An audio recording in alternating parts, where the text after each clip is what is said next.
যেহেতু এটা উনি নিজেই আসলে ওনার বক্তব্যের মধ্যে স্ববিরোধী কথা বলেছেন। একবার বলেছেন বিএনপির কেউ নয়, আবার বলছে জিসাসের দায়িত্বশীল, আবার আমরা সোশ্যাল মিডিয়াতে দেখছি ওনার সাথে ভালো ভালো ছবি, ওনার নিকটবর্তী অনেক ছবি। তো এগুলো তো স্পষ্ট ইঙ্গিত দিয়ে দেয় সোশ্যাল মিডিয়ার যুগে আসলে কোনো কিছু গোপন করা সম্ভব নয়। বরং আমি মনে করি দায়িত্বশীল হওয়া দরকার ছিল। নিজেরা এই কর্মীদের দুঃখ প্রকাশ করে ওনারা যদি আসলে ওনাকে দল থেকে বহিষ্কারপূর্বক আইনের আওতায় সাপোর্ট করতেন, তাহলে আমরা মনে করতাম যে আসলে ওনারা দায়িত্বশীল রাজনীতিবিদের আচরণ করছেন।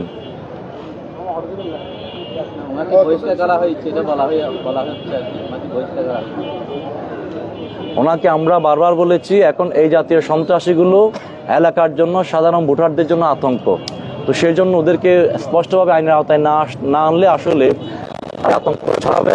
উনি কেবলমাত্র এখন একজন উনি একজন ফৌজদারি অপরাধী। এখন ওনাকে এখন আর ওই যে বহিষ্কৃত নেতা বলে আসলে আর বাঁচানোর সুযোগ নাই। যেহেতু উনি ফৌজদারি অপরাধ করেছে, অবশ্যই ওনাকে আইনের আওতায় আনতে হবে, যাতে করে অন্যান্য আসামিরা, অন্যান্য সন্ত্রাসীরা যাতে করে সতর্ক হয়ে যায়।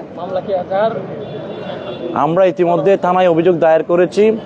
থানার অফিসার ইনচার্জ বলেছে ওনার বাসায় গিয়ে ওনাকে খুঁজে পাচ্ছে না, এবং বলেছে যে রাঙ্গুনিয়াতে কোনো জায়গায় যদি ইউনূস সাহেব বলেছে আমাদের সরকারি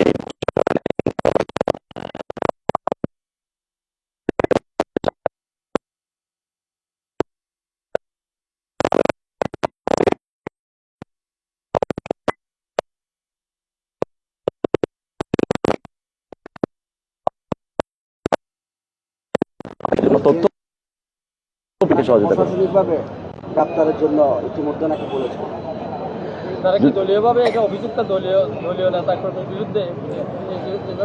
ওনারা তো এতক্ষণ তো বললাম,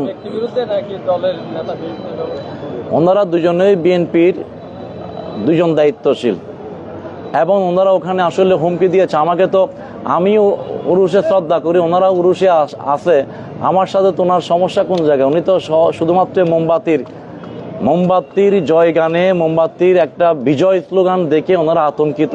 সে আতঙ্কের জায়গা থেকে ওনারা দিক বিদিক হারিয়ে আসলে মোমবাতি প্রতীকের প্রার্থীর ব্যক্তি চরিত্র হনন। আপনারা ইতিমধ্যে দেখেছেন ওনার সমাবেশের মধ্যে, আপনারা কলেজ মাঠের সমাবেশে দেখেছেন স্পষ্টভাবে প্রার্থীদের চরিত্র হরণ, ট্যাগিংয়ের কথা আপনারা দেখেছেন। তখন তো ওনারা কোনো পদক্ষেপ নেয় নাই।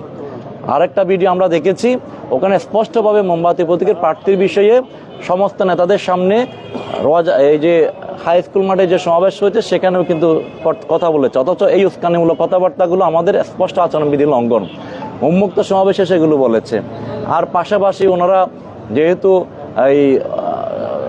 ওনাকে বহিষ্কার করে নাই, তাহলে এখন অন্যদের ক্ষেত্রেও বহিষ্কারের কথা বললে এটাকে অন্তর থেকে বলছে, প্রশ্ন থেকে যায়। আর প্রশাসনের যদি আহ্বান জানায়, তাহলে আমার মনে হয় না যে ওনাকে ধরতে এত দেরি হওয়ার কথা। যদি সবাই প্রশাসনকে যদি আন্তরিক হয়, সবাই যদি চায়, আমার মনে হয় উনি তার মঙ্গল গ্রহে যান নাই, ওনাকে গ্রেফতার করা অত বেশি সময় লাগার কথা না।